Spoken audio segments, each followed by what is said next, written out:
Si je suis avec vous, je vais prendre la voiture, mais je suis avec vous. Bezrat Hashem, on va démarrer Maseret Psachim, Daf Mem Gimel. Coupez le volume, coupez le volume. Alors voilà, c'est bon. Très bien. Donc on était à Daf Mem Bet Amoud Bet. La dernière ligne avant la fin, avant le début du nouveau Daf. Donc la dernière ligne de Daf Mem Bet Amoud Bet. Tarshite Nashim. Rabbi Eliezer Omer, Av Tarshite Nashim. Donc on avait vu dans la Mishnah différents types de Chametz qui sont interdits et sur lesquels on avait dit que ce n'était pas interdit comme du vrai Chametz, à savoir que celui qui le consomme, il est Chayav Karet. C'était juste qu'on devait s'en débarrasser.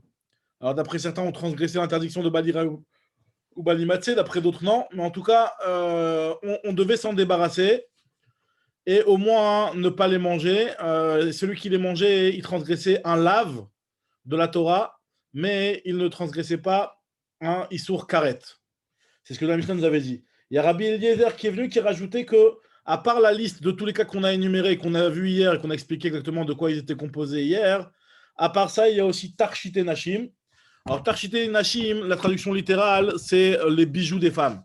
Maintenant, bien entendu, ce n'est pas des bijoux, c'est plutôt dans le sens de maquillage.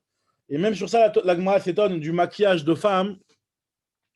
A priori, il n'y a pas trop de Chametz à l'intérieur. Donc la Gemara, elle va dire qu'en fait, finalement, on parle de quelque chose que les femmes utilisent pour leurs soins esthétiques. Et donc ça, c'est fait à base de Chametz. Et donc c'est fait pour l'épilation, etc. Donc là, ces choses-là qui sont à base de Chametz, ces choses-là, il faudra s'en débarrasser d'après Rabbi Eliezer. Alors nous dit la Gemara, je prends dans les mots. Tarshite Nashim, c'est le cas d'Ater. Est-ce que tu penses vraiment qu'on parle des maquillages des femmes? Rachid dit tout ce qui est les bessamim, tout ce qui est parfum, etc. À l'époque, en tout cas, ce n'était pas des choses qui contenaient du Hametz. Alors maintenant, c'est vrai que de nos jours, maintenant, le Dafkal dans les parfums, c'est à base d'alcool qui sont à base de Hametz. Bon, après, je ne suis pas en train de dire que c'est interdit du tout, mais en tout cas, à l'époque, le parfum n'était pas du tout fait à base de Hametz. Donc, ces choses-là, la Gemara s'étonne et se demande comment ça se fait que tu me dis qu'il y a un problème de Hametz dans ces choses-là. La Gemara dit non, on ne parle pas des maquillages, mais on parle des tipoulé nashim, des traitements esthétiques de la femme. Tipoulé nashim, c'était d'Amarav Yuda Amarav, Benot Israël. Alors la Gemara nous raconte que les jeunes filles d'Israël, chez Igiou les Pirkan, Velo Igiou les Shanim. C'est-à-dire, alors la Gemara nous dit il y a les jeunes filles, chez Igiou les Pirkan, qui sont arrivées au stade où elles avaient une pilosité, une moustache ou un truc comme ça. Et donc, elles avaient honte de ça parce qu'elles n'avaient pas l'âge pour ça. Tu me diras, même avec l'âge, c'est quelque chose qui s'enlève, plus particulièrement de nos jours. Mais en tout cas, elles voulaient l'enlever pour ne pas montrer qu'elles étaient trop adultes alors qu'elles étaient trop jeunes. Alors, nous dit la Gemara que ceux qui étaient Igiou les Pirkan, qui sont arrivés à l'âge d'avoir, qui ont eu des poils qui ont commencé à leur pousser, donc qui ont commencé à avoir un petit peu des Seharot, Vélo Igiou les Shanim, mais par contre, ils n'ont pas l'âge pour ça. Elles avaient honte de ça, donc elles voulaient l'enlever. Alors nous dit la Gemara, Benot Anim Toflot Otan Besid. Celle qui n'a pas les moyens, on prenait de la chaux. Et elle se prenait avec de la chaux, elle s'enlevait ces séharotes là. Ça, c'est ce que faisaient les femmes qui n'avaient pas les moyens. Et Benot Ashirim, et par contre, les filles des riches qui avaient plus les moyens, elles prenaient de la farine, de la Toflot Otan Besolet, elles enlevaient ça avec de la fine farine. Ça, c'était quelque chose qui aussi permettait de retirer ces séharotes. Et continue la Gemara nous dit, et Benot Melachim, mais ça qui était encore plus riche que ça, donc les filles les princesses, quoi, les filles de rois, elles enlevaient ça en s'enduisant la peau avec du shemen amor, avec de l'huile qu'on appelait le shemen amor. La Gemara va tout de suite expliquer c'est quoi ce shemen amor. Chez Nehemar, comme c'est marqué dans le pasouk,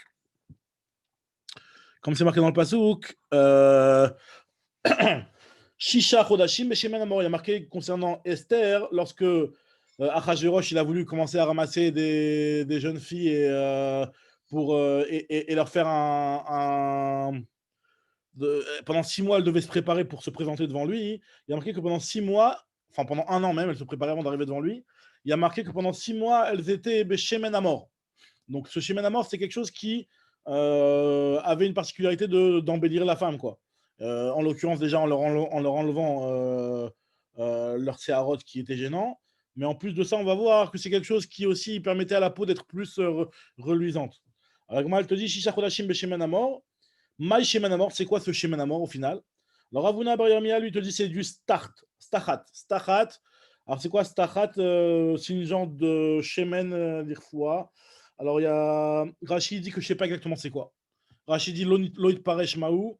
Alors il s'étonne de côté parce qu'il y a un autre Rachid quelque part qui essaie de donner une explication sur ce que c'est. Mais en tout cas, ici, Rachid dit que Loït Paresh, c'est pas quelque chose qui a été exactement expliqué avec précision exactement de quelle plante il s'agit. Donc, c'est une huile qui est faite à base de plantes pour la refoua. Bon, alors, Rabbi Yirmiyah Baraba lui te dit que c'est du shemen zaït, tout simplement, c'est de l'huile d'olive, mais pas n'importe quelle huile d'olive. Shelo et Vishlish qui n'a pas atteint le tiers de sa maturité. Et donc, cette huile d'olive-là, elle a cette particularité de pouvoir un petit peu être utilisée comme crème épilatoire, mais aussi d'embellir la femme, comme la va nous le dire juste après.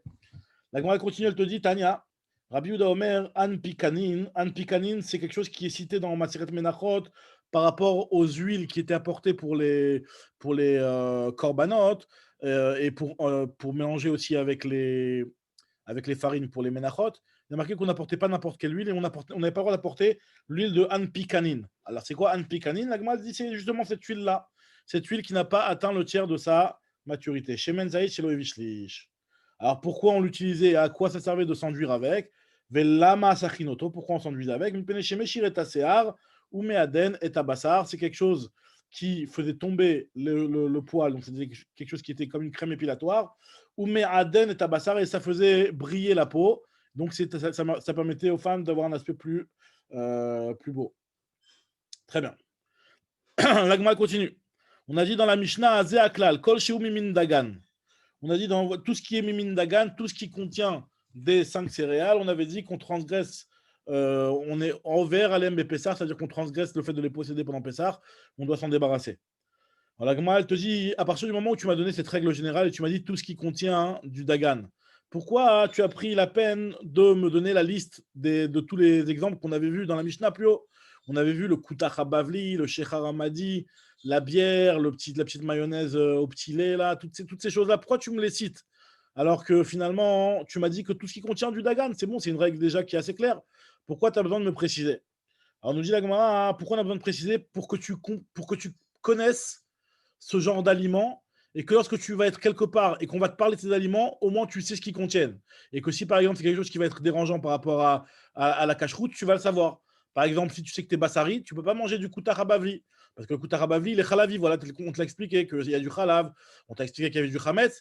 On t'a expliqué qu'il y avait aussi du Khalav. Et pareil, si c'est à Pessar, tu sais qu'il y aura tu sais qu'il y a du Khametz dedans, donc tu ne vas pas le prendre. Donc c'est pour ça qu'on a besoin de te préciser. Ce que la Gemara nous dit tout de suite. Tania, Amarabi Yoshua, Vechi Meachar, Shishaninu, Kol Shumin Dagan, Arezé au verbe Pessar. Puisque tu m'as déjà dit que tout ce qui contient du céréal, c'est interdit de le posséder pendant Pessar. La Mamanou Chachamim était loup. Pourquoi les Chachamim ils ont cité cela? La Gemara nous dit Kede Sheye Ragil Bahen ou Bishmotehem, pour qu'on soit habitué à ces choses-là et à leur nom, c'est-à-dire que lorsqu'on nous parle de ces choses-là, on sache de quoi il en ressort. La Gemara nous raconte une histoire qui a comme une histoire des Aou Bar Marava. Il y avait un Israélien. Bar Marava, c'est quelqu'un qui vient d'Israël. Il vient en Israël et il est arrivé en Bavel et il ne connaît pas les plats de Bavel. Mais Baruch Hashem, il connaît la Mishnah. Donc, grâce à la Mishnah, il a pu savoir que quand on lui a présenté du Koutach Habavli, c'était pour lui donner du Khalavi. Quand il est arrivé à Babel, Ikla les Bavel, il est arrivé en Babel. Have Bisra Beade, et lui, il avait avec lui de la viande. Donc, il était en train de manger la viande. Il y a un Babylonien, il lui a dit Amar Leou, Krivou, Limitrelta, apportez-moi, pour accompagner le pain, apportez-moi cette petite mayonnaise, là, le Mitrelta. Shama de Kamre, Krivou les Koutach, il a entendu que quand cet araméen-là, il a demandé de donner-moi du Trilta, et que les gens, ils ont dit apportez-lui le Koutach, il a tout de suite compris qu'on voulait lui apporter quelque chose de Khalavi, donc il s'est privé, il s'est empêché de manger ça, puisqu'il a dit moi je suis Bassari, je ne peux pas manger ça. Kevan de Shama Koutach, Paris, dès qu'il a entendu qu'on lui a apporté du Koutach, donc il s'est séparé, il n'a pas mangé, puisque lui, il était en train de manger de la viande. Très bien. Donc voilà, donc c'est ça le but d'avoir cité toutes ces choses-là dans la Mishnah, même si en réalité on aurait pu se suffire de la règle générale de dire que voilà, tout ce qui contient des céréales, tout ce qui contient ces choses-là, ben, c'est du Hametz, et ben, c'est interdit. On a quand même eu un intérêt à te citer toutes ces choses-là, puisque ces choses-là, maintenant que tu les connais, tu vas savoir, quand tu es dans une situation où on t'en parle, tu vas savoir que c'est interdit. Khavak, salut Yohan, Shavuot Tov. Salut, Shavuot Tov. Bah, au Hachem, voilà, on vient de démarrer, on en est à Daf Mem Gim et la Moudalef, aux 2 points, Areelou Be'azara. Là, on vient juste de dire qu'on a eu besoin dans la Mishnah de nous citer tous ces cas-là de Koutar, etc. Et on ne s'est pas suffi de nous donner la règle générale pour qu'on connaisse tous ces aliments et qu'on sache, par exemple, que dans le Koutar, il y a du Khalav. Si jamais un type il est en train de manger de la viande, le type il sait que quand on lui apporte du Koutar, il ne faut pas mélanger les deux. La Gemara raconte qu'il y avait une histoire d'un Israélien qui est parti en Babel et on lui a apporté du Koutar et donc voilà, donc il a su qu'il y avait du Khalav dedans, donc comme lui était Bassari, il n'en a pas mangé. Très bien, la Mishnah nous avait dit Are Elou Be'azara, voici les choses de ce qu'on a dit dans notre Mishnah. Donc je rappelle, dans la Mishnah, on avait parlé de différents types de Chametz, et comme j'avais expliqué hier, on avait parlé de Chametz alidé Tarovet, ce qui est Tarovet Chametz, c'est-à-dire quelque chose qui est un mélange de Chametz avec autre chose.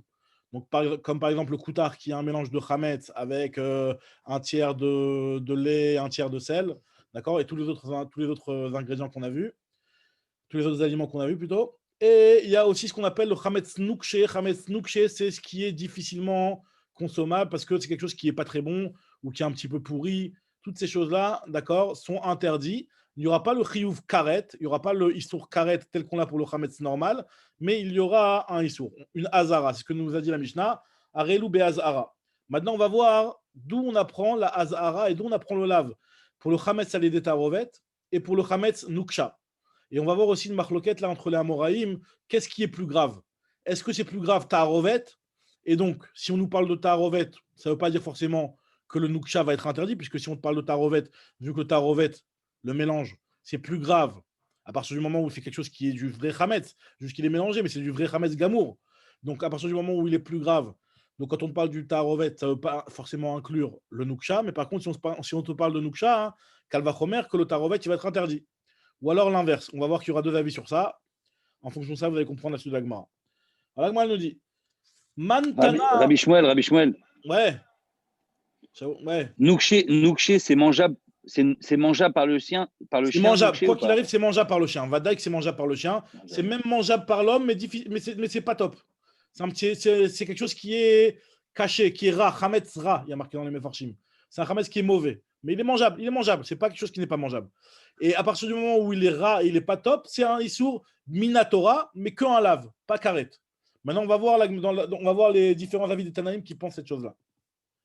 Alors, Man Tana, quel est le Tana qui pense que Chametz Gamour a des tarovet, que quelque chose qui a des tarovet, donc comme tous les exemples qu'on avait vus de Koutachabavi, etc., et que Nuksha Be'ene, ou alors du Chametz Nukshe, mais qui est Be'en, c'est-à-dire qu'il n'est pas du tout mélangé, il est tout seul, d'accord? Alors, d'où on sait que ces choses-là, ils sont Belav. Alors maintenant, comme ce qu'il a précisé, Nati, il a eu raison de préciser, c'est qu'en fait, on parle de quelque chose qui est raouille les ma'achal kelev. Juste pour un homme, c'est quelque chose qui est un chametz ra. D'accord? Maintenant, juste une petite information, quelque chose qui était bon à la base, qui était du vrai chametz, mais avec le temps, il a un petit peu moisi, il est devenu moins bon. Alors là, celui-là, il y a marqué dans les post-kim que celui-là, il ne perd pas son statut de chametz gamour. Ce qui est chametz nuksha, c'est celui à la base. Quand il est fabriqué, il est pas bon. Il est pas bon. D'accord? Ça, c'est une précision qui est marquée dans les post-kim. Magan Avraham, il rapporte ça. C'est une précision qui est importante. En tout cas, qu'est-ce que je voulais continuer? Voilà. Donc là, l'Agma se demande d'où sait-on que ces choses-là, elles sont bélaves et pas békaret. Maintenant, Amar Rav Yehuda Amarav, Rabbi Meir, c'est Rabbi Meir qui pense comme ça. Comme ça, il dit Rav Yehuda au nom de Rav. Donc Rav Yehuda au nom de Rav, il dit que c'est Rabbi Meir. Pourquoi? Parce que qu'est-ce qu'il a dit Rabbi Meir? Rabbi Meir, il nous a dit la chose suivante. Seor Yisaref. Alors le Seor, c'est quoi le Seor? C'est une pâte qui a commencé à devenir Chametz, mais qui n'est pas complètement devenu Chametz. Et c'est ce qu'on appelle du Chametz Nukshe en d'autres termes. Donc il n'est pas complètement devenu Chametz, il n'est pas complètement mangeable. C'est une pâte qui n'est pas encore bien faite. Alors là, il y a marqué Yisaref. D'après Rabbi Meir, il te dit qu'il faut la brûler. Tu n'as pas le droit de la garder. C'est normal. Et d'un autre côté, on te dit Venotno les calbos. Tu peux la donner à ton chien. Donc déjà, contradiction dans la même phrase. D'un côté, tu me dis qu'il faut le brûler, c'est-à-dire que c'est la surbéana. Et après, tu me dis faut que tu peux le donner au chien. La Gemara va expliquer tout de suite. Et troisième partie de la phrase, à Orlo Be'arbaim. Celui qui le mange, il est Chayav Malkout. Alors de quoi on parle exactement? Donc la Gemara elle explique tout de suite. Elle nous dit Hagoufa Kasha, il y a une contradiction dans la phrase que je suis en train de me dire. Ah Martha, tu m'as dit que le Seor Yisaref. Donc ça veut dire que ce Seour là, Alma, Asur Be'ana. Si tu me dis qu'il faut le brûler, c'est qu'on n'a pas le droit d'en profiter. Et après tu me dis on le donne aux chiens. Ve'adar Tane Notno Lifne Kalbo. Donc ça veut dire que c'est Moutar Be'ana. Alma, Moutar Be'ana. Alors faut savoir, la Gemara explique tout de suite, elle te dit, en fait, il y a différents niveaux de Seor. Alors, qu'est-ce qu'on appelle le Seor? En réalité, on va voir plus loin plus loin dans le Pérec d'Af Memchet à Moudbet. On va voir une marque entre Rabbi Yehuda et Rabbi Meir. Qu'est-ce qu'on appelle à partir de quand ça s'appelle du Chametz Gamou, à partir de quand ça s'appelle pas du Chametz?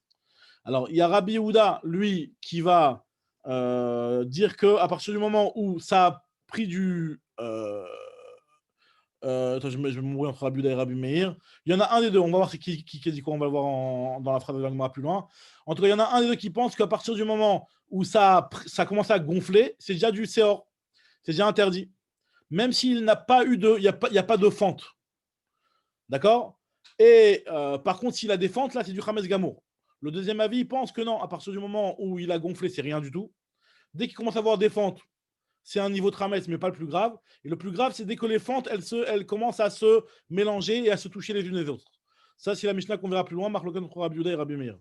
Maintenant, la Gemara, elle te dit comme ça. Quand il y a marqué Seor Yisaref, la Mishnah, elle veut te dire comme ça. La Braïta, elle veut te dire la chose suivante. Seor Yisaref, c'est le Seor de Rabbi Meir, ce qui est considéré comme Seor d'après Rabbi Meir.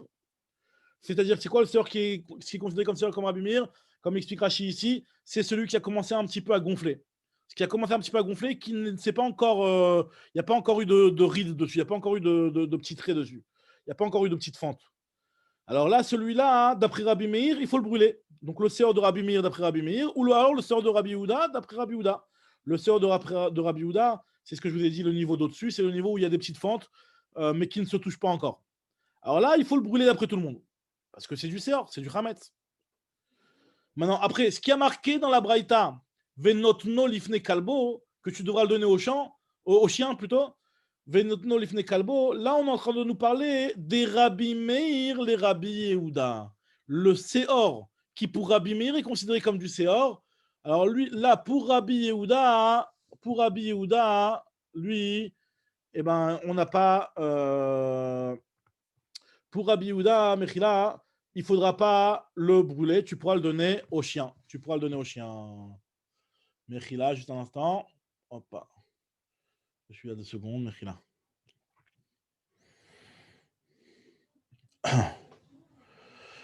Ok. Voilà, donc le Seor de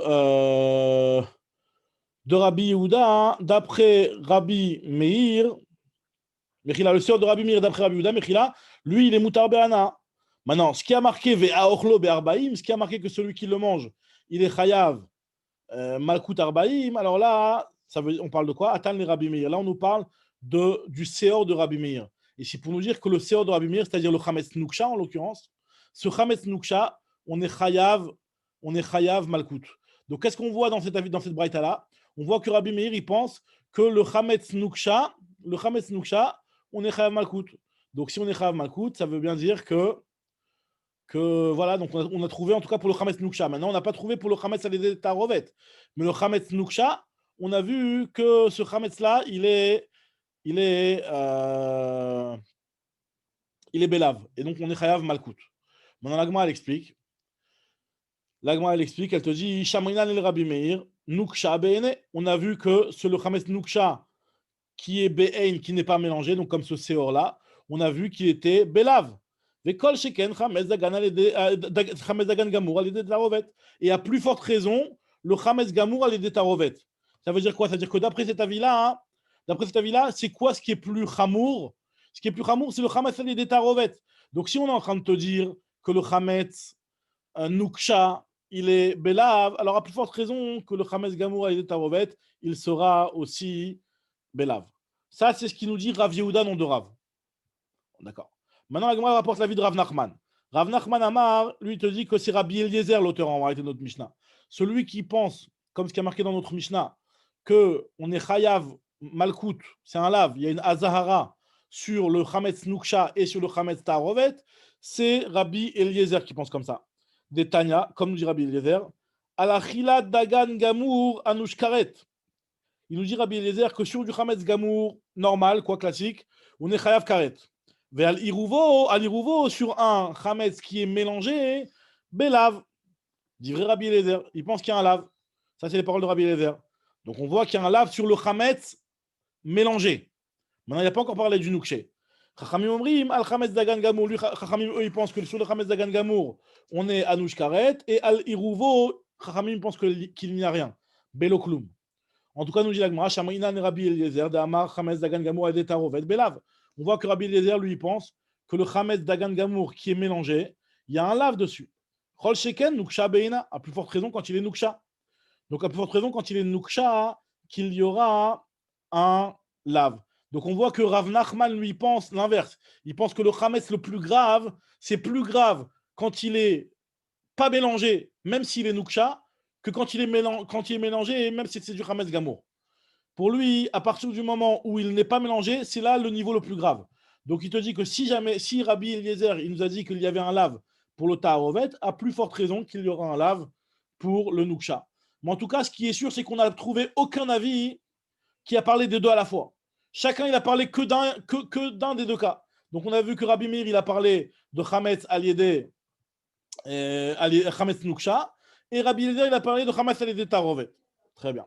Alors, moi, elle te dit, Rav Yehuda, Maïtama lo Amar ki Rav Nachman. Rav Yehuda, lui, pourquoi lui, il n'a pas dit comme Rav Nachman? Alors, on dit la Gemara, Amar lecha, Adkan o kama Rabbi Eliezer atam, ela Chametz Dagan Gamour Aliédé Taharovet. Parce que lui, il va te dire, tu sais, moi, Rav Yehuda, il va te dire, tu sais pourquoi je ne pense pas comme Rav Nachman? Parce que tout ce qu'il a dit, Rabbi Eliezer, c'est seulement pour le. Rabbi Eliezer, il a parlé de Dagan Gamour Aliédé Taharovet. Il n'a pas parlé de Nuksha. Nous, on cherche quelqu'un qui interdirait aussi Nuksha. Donc, d'après Rav Yehuda, pour lui, Rabbi Eliezer, il pense que le Chametz Dagan Gamour, ok, Aliédé Taharovet, ok, il y a un lave. Mais par contre, pour le Nuksha, pour lui, il n'y a pas de lave. Aval Nuksha Be'ena, lo Amar. Il n'a pas du tout parlé du Chametz Nuksha. Donc c'est pour ça que Rav Yehuda, lui, ne pense pas. Ah, Mechila, je t'ai dit. Rav Nachman, je reprends, j'ai fait un petit paragraphe, Mechila.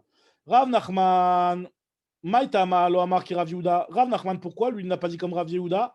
La Gemara te dit, tu sais pourquoi Rav Nachman n'a pas dit comme Rabbi Yehuda? Parce que lui, Rav Yehuda, hein, il a apporté une preuve de Rabbi Meir. Or, Rabbi Meir, lui, il n'a parlé que de.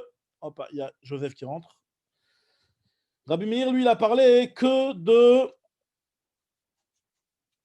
Chametz. Salut, salut, Shavua Tov. Shavua Tov. Ça va? Baruch Hashem, très bien. Radak. Ça va? Ok. Alors Merci voilà, là pour votre on en est à Daf Mem Gimel Amoud Aleph. Bon, juste, je remets un petit peu dans le contexte. On est en train de savoir quel est l'avis dans les Tanaïm qui pensent qu'un Chametz, à partir du moment où il y a une Taharovet, ou alors, deuxième cas de figure, le Chametz qui est Nuksha, c'est-à-dire un Chametz qui est difficilement mangeable, d'où sait-on qu'il y a un lave sur ce genre de Chametz-là?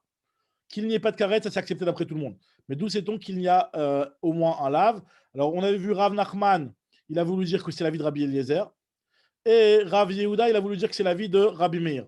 Alors maintenant, la discussion, la problématique de cette discussion, elle était du fait que Rabbi Eliezer, lui, il a parlé en réalité, il a porté un pasouk que pour le Chametz Aliédé Taharovet. Et donc, lui, il a extrapolé, Rav Nachman, il a extrapolé ça au Chametz Nuksha, parce que pour lui, c'était un Kalvachomer. Et Rav Yehuda, il a rapporté l'avis de Rabbi Meir qui parlait surtout du Chametz Nuksha et pas du Chametz Aliédé Taharovet. Et lui, il a extrapolé parce que pour lui, le Kalvachomer était dans le sens inverse, entre le Nuksha et le Taharovet. Ça, c'est ce que la Gemara nous dit. Maintenant, la Gemara elle explique pourquoi l'un ne pense pas comme l'autre.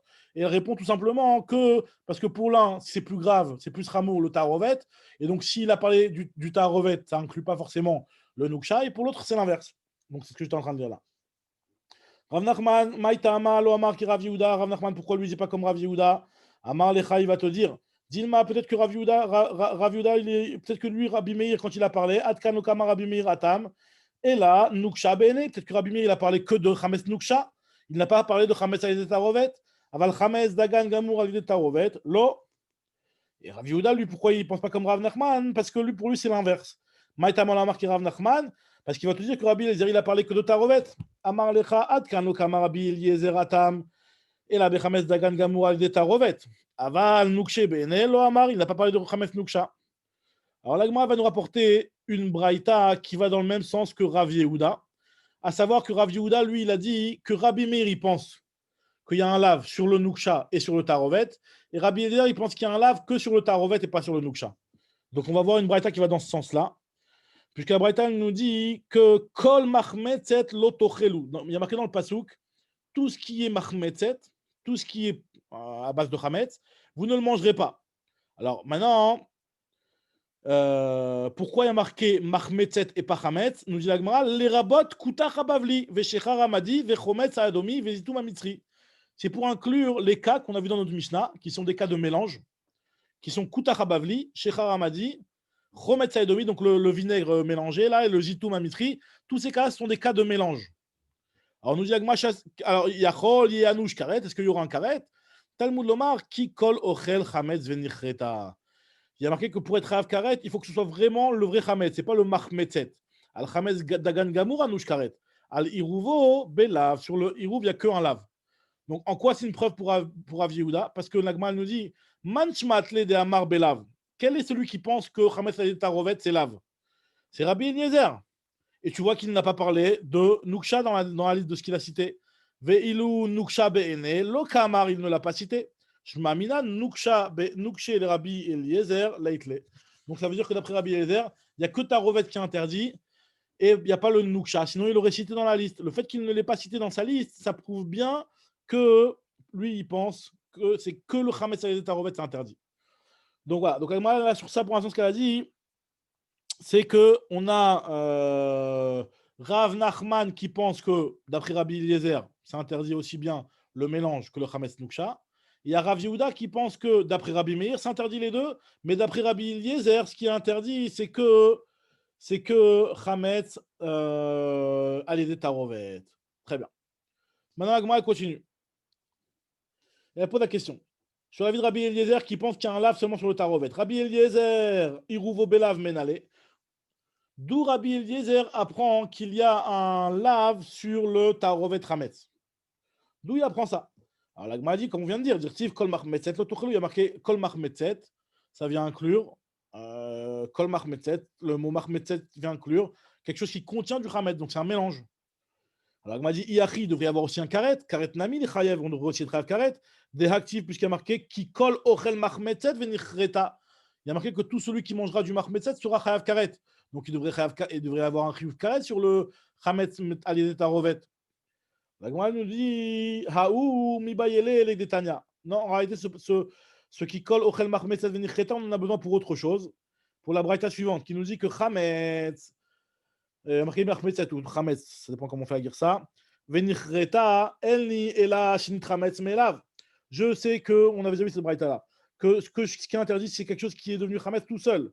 Quelque chose qui a eu besoin d'intervention d'un levain pour le rendre Chametz, d'où sait-on que lui aussi il est interdit. De ce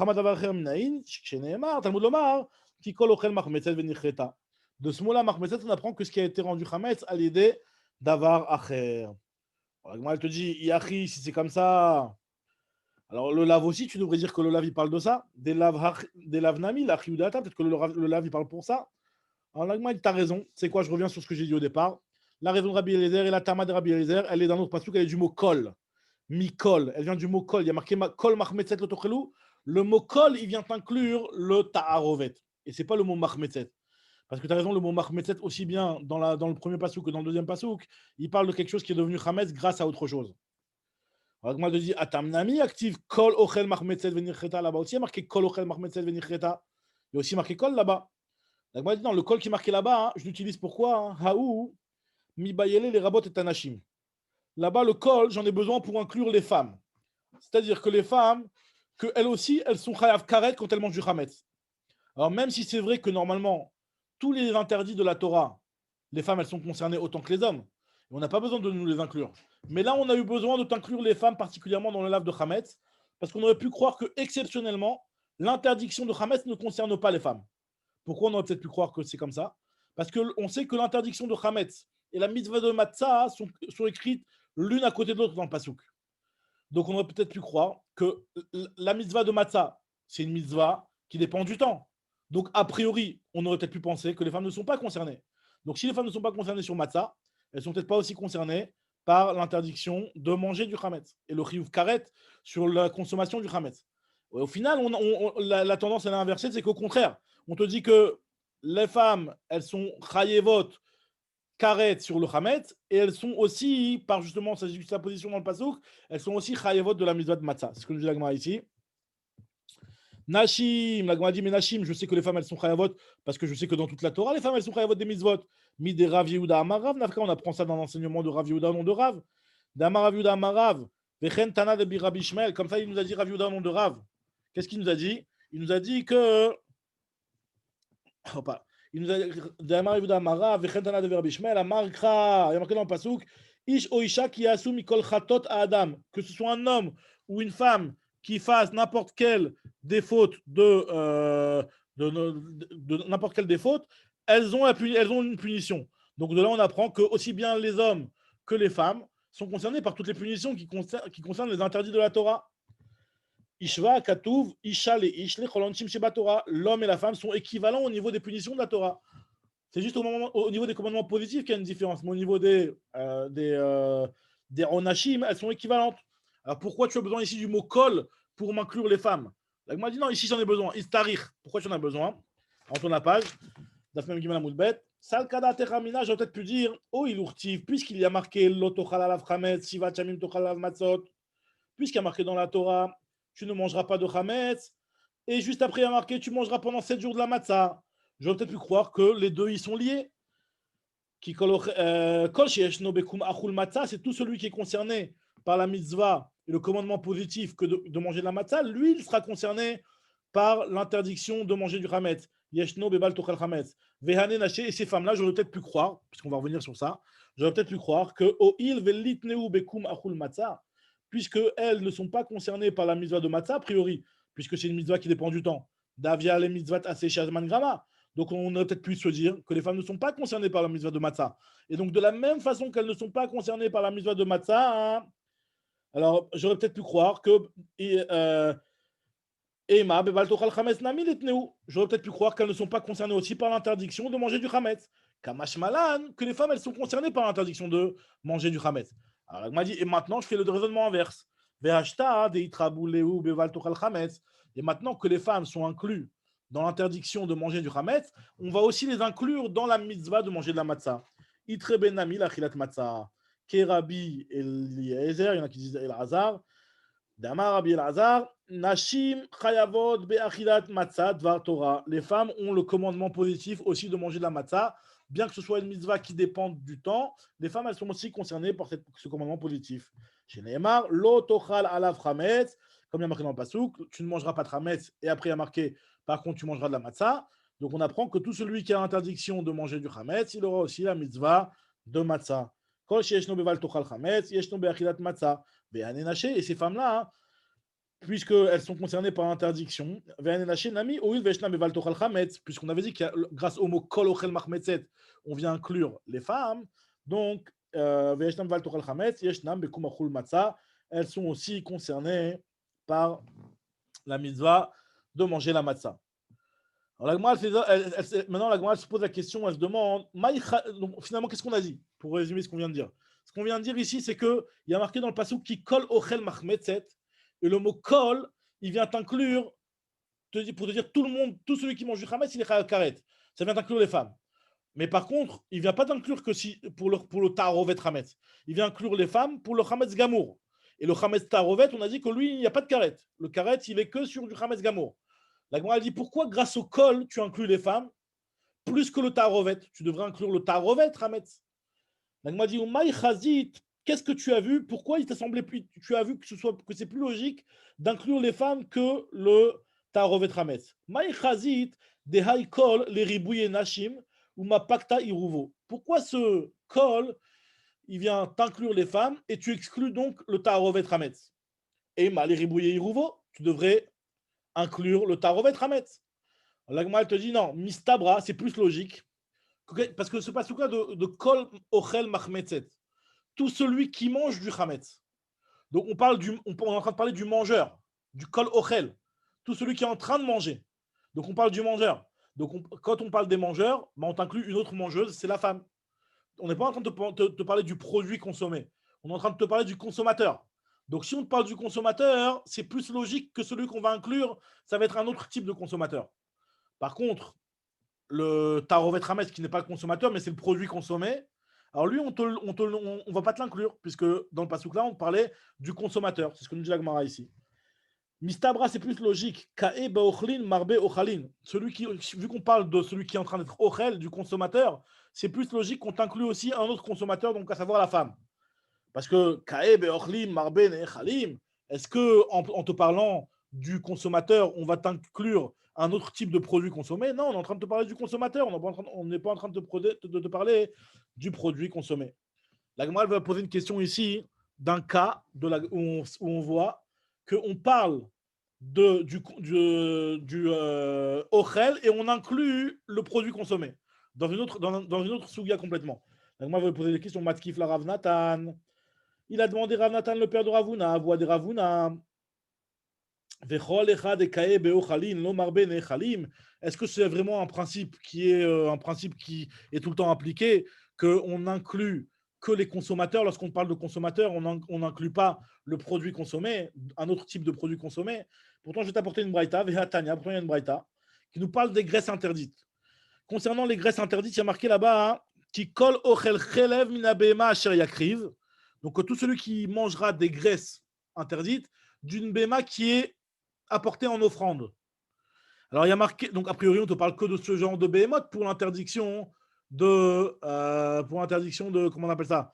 Pour l'interdiction des graisses. Elni et la chelev tmimim. Je ne connais que le chelev des tmimim. Maintenant, Shiraoui likarev, qui lui peut être offert sur le misbéach. Par contre, les graisses d'une behema qui est baalé moumin, qui ne peut pas être offerte sur le misbéach. Chelev baalé moumin, qui elle ne peut pas être offerte sur le misbéach. D'où je sais qu'elle aussi est interdite. Talmud Lomar, mina behema. Donc on inclut pour l'instant un autre type de graisse. Et après, la Gemara te dit, et d'où je sais pour le chelev de tout ce qui n'est pas même une bête de korban. Là, on a parlé des bêtes de korbanot, qu'elles soient avec un défaut ou sans un défaut, que tu puisses l'offrir sur le misbéach ou que tu ne puisses pas l'offrir sur le misbéach. Mais d'où je sais qu'une bête de choulin, elle est aussi concernée par ça. Chelev choulin minaïn, Talmud Lomar, qui colle. J'apprends du fait qu'il y a marqué qui colle. Et donc on voit que le mot qui colle, il inclut aussi des aliments. Alors qu'en réalité, on est en train de parler là-bas de qui colle ochel chelev. On est en train de parler de celui qui mange. On est en train de parler du consommateur. Et ce qu'on inclut, c'est le produit consommé, un différent type de chelev, à savoir le chelev de choulin. La Gemara dit, tu vois bien qu'on a inclus, on parlait du ochel, on t'a inclus du ne'echal. La Gemara dit non, veha'acha. Et pourtant ici, des kae be'ochalin, on parlait de celui qui était en train de manger, qui colle ochel chelev, donc on parle de celui qui mange. Vekamar be'nechalim, et on t'inclut des choses qui sont consommées. Alors la Gemara te dit, c'est pas la même chose. Là-bas, hatam, delika ochalin, là-bas, on n'a aucun consommateur de plus à inclure. Donc, c'est clair que celui qui est inclus, c'est forcément un autre type de graisse, une autre type de graisse. Parce qu'on n'a personne d'autre à inclure. On sait très bien que la femme, elle est chayevet autant que l'homme, puisqu'on a dit que la femme, elle est autant que l'homme pour tous les interdits de la Torah. Donc, on n'a personne d'autre à inclure. Donc, c'est pour ça que là-bas, on t'inclut, vu qu'on a par défaut, on n'a plus rien à t'inclure, donc on t'inclut un autre type de produit. Tandis que des ika ochalin, que je peux t'inclure d'autres types de personnes, puisqu'on a dit que les femmes, on aurait peut-être pu penser qu'elles sont dispensées de l'interdiction de manger du chametz. C'est pour ça que c'est ça qu'on t'inclut. Loche avec les oula ochlin, on t'inclut pas, on n'a pas laissé les consommateurs et pour inclure à la place un produit consommé. Alors la Gemara te dit, ok. Là, tu m'as dit, on a vu l'avis de Rabbi Eliezer qui considère qu'il y a un lave sur le tarovet. Ça, on a expliqué. Très bien. Maintenant, on avait vu que dans la Braïta, qu'il y avait un chachamim qui pensait que sur le tarovet, il n'y avait rien du tout. Alors lui, comment il s'arrange? Rabbanan, lui, deleitle eiruv kol lodarche. Alors il te dit que le mot kol, ils n'en font pas de dracha. Eux, le mot kol, ils ne font pas de dracha. Donc lui, pour lui, quand il y a marqué le mot kol dans la Torah, pour lui, ça n'inclut rien. Alors comment elle te dit, alors Nashim, tu sais que les femmes, elles sont chayevet. Puisqu'on a dit que nous, on inclut les femmes sur l'interdiction de manger du chametz, du fait qu'il y a marqué qui colle au chel machmetzet venir cheta. Lui, s'il ne fait pas le rachat du mot kol, comment il va inclure les femmes? Et la Nashim menaleu, d'où il inclut les femmes? La Gemara te dit non, kol lo darché, qui colle darché? il ne fait pas la dracha du mot kol, mais quand il y a marqué ki kol ochel machmetzet, alors là où lui, effectivement, il va apprendre de là-bas pour les femmes. Alors la Gemara te dit, et Rabbi Eliezer, lui, qu'est-ce qu'il fait du ki kol alors? Et Rabbi Eliezer, lui qui a fait la dracha du mot kol, pourquoi le mot ki kol, il ne le fait pas comme dracha? On n'a qu'à dire que la Gemara dit ima kol, les rabots et anashim, on n'a qu'à dire que le mot kol vient inclure les femmes, et le mot ki kol vient inclure le tarovet pour qu'il soit chayav karet. Ki kol, les rabots et tirouvo, pour qu'il soit chayav karet. Ah, tu vas me dire que ki kol, lui, Rabbi Eliezer, il ne fait pas la dracha du mot ki kol. Vechitema ki kol Rabbi Eliezer l'odarish. Pourtant, il y a une braïta qui me dit que Rabbi Eliezer, il fait la dracha du mot ki kol. Une braïta concernant un autre sujet, concernant les menachot. Vatania.